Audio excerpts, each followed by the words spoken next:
Hello everyone. तो इस particular video में हम बात करेंगे सेक्शन 80C में जो डिडक्शन मिलता है with respect to life insurance premium. अब बेसिकली ये लाइफ इंश्योरेंस प्रीमियम में आपकी एंडोमेंट पॉलिसी भी आ जाएगी और जो डिडक्शन मिलेगा वो अप टू मैक्सिमम 1,50,000 रुपीज तक का है। अब ये जो डिडक्शन मिलेगा ये सिर्फ और सिर्फ उस केस में मिलेगा यदि आप शिफ्ट आउट करते हो डिफॉल्ट टैक्स रिजिम में। यदि मैं सिंपल लैंग्वेज में बात करूं तो ओल्ड टैक्स रिजिम में यदि आप रिटर्न फाइल कर रहे हो तो ही यह डिडक्शन मिलेगा। अब ये जो डिडक्शन मिलेगा ये फर्स्ट इंडिविजुअल के केस में मिलेगा या फिर एचयूएफ के केस में मिलेगा।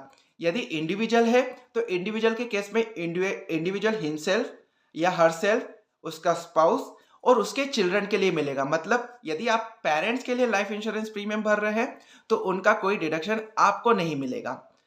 अब जो मैक्सिमम लिमिट है 1,50,000 है।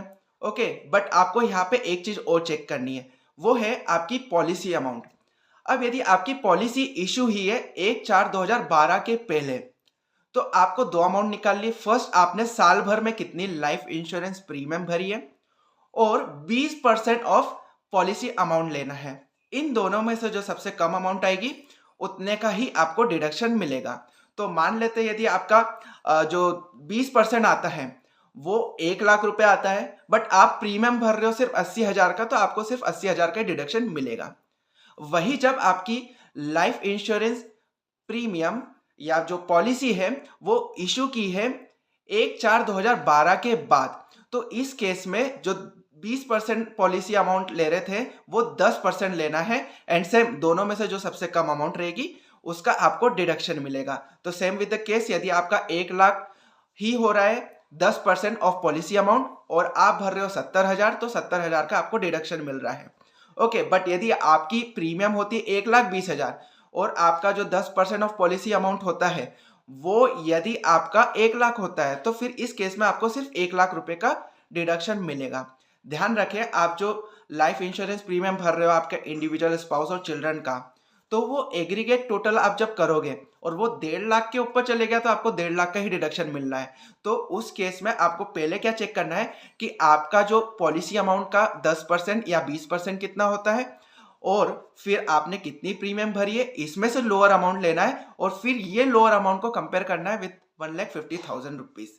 बेसिकली 1,50,000 तक की एज सच कोई LIC प्रीमियम नहीं जाती है, but still if this is the case तो आपको 1,50,000 को भी ध्यान रखना है। वही आप यदि हैंडीकैप हो और आपकी जो इंश्योरेंस पॉलिसी है वो 1/4/2013, इस केस में आप एक साल आगे आ जाओगे तो 1/4/2013 की डेट लेना है, उसके बाद इशू हुई है। और यदि आप हैंडीकैप हो तो जो आप 20% और 10% ऑफ पॉलिसी अमाउंट निकाल रहे थे उस केस में आप क्या करोगे, 15% निकालोगे और पूरा कैलकुलेशन वैसा का वैसा ही होगा। अब यहाँ पे एक इंपॉर्टेंट बात है कि जो आप पॉलिसी अमाउंट ले रहे हो तो उसमें आपको दो चीज माइनस कर देनी है। फर्स्ट, कि आपको कोई रिटर्न मिल रहा है वो पॉलिसी अमाउंट से या कोई बोनस मिल रहा है, मतलब जो आप प्रीमियम भरते हो और कोई पॉलिसी आपकी ऐसी है जो आपको उसका एक सर्टेन पोर्शन आपको बाद में देती है एज अ रिटर्न या बोनस, तो आपको वो चीज उसमें इंक्लूड नहीं करनी है। तो इस तरीके से आप आपका 80C सेक्शन में 1,50,000 तक का डिडक्शन ले सकते हैं।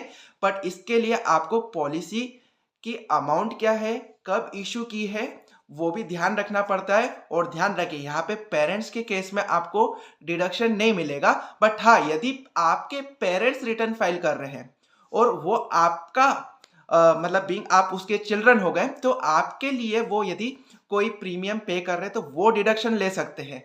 तो इस केस में यदि पेरेंट्स आपके जो प्रीमियम का डिडक्शन ले रहे हैं तो फिर आपको नहीं लेना है, बट यदि आप अपना ही प्रीमियम का डिडक्शन ले रहे हो तो आपको वैसे भी पेरेंट्स का एलिजिबल नहीं है। हाँ, ध्यान रखिए HUF के केस में any member of that HUF उनका डिडक्शन लिया जा सकता है।